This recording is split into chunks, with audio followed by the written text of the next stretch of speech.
Already in this course, you've learned that different types of research are useful to helping professionals.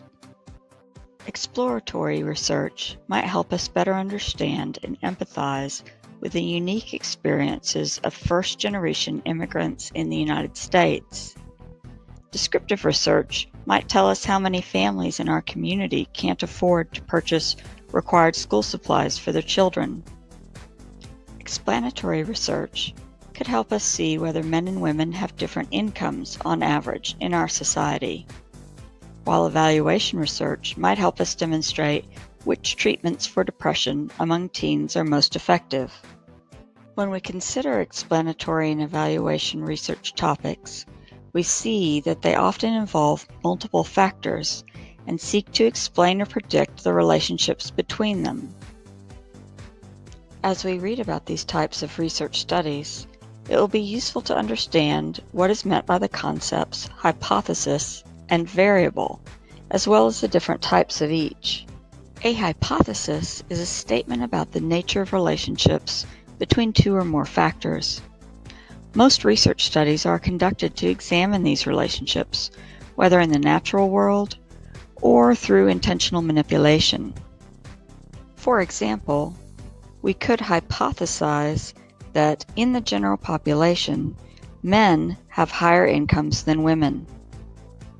Other examples include, Bobby will complete his chores if he is rewarded.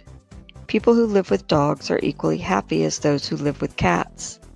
Students who study for their research class at least 30 minutes every day get better exam grades than those who study for 4 hours on one day. There are two types of hypotheses that are important. The research hypothesis, or H1, is a statement of the relationship that we think, hope, or believe might exist. The research hypothesis is usually stated in explanatory research studies, which are more likely to observe the natural world. In studies examining the impact of a treatment, policy, or program, it may be assumed that the reader knows that the intention is to have a positive impact on the target problem or goal. Because of their nature, we can't usually test a research hypothesis. Instead, we test the null, or HO.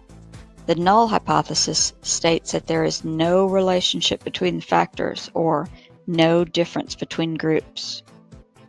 It is important to note that the null hypothesis is not necessarily the opposite of the research hypothesis. In fact, sometimes our research and null hypotheses are identical. For example, if we were examining client satisfaction with services, we would not want to find that some ethnic groups were more satisfied than others. In other words, we would want Latinos, African Americans, and whites to report equal satisfaction. Created using Powtoon.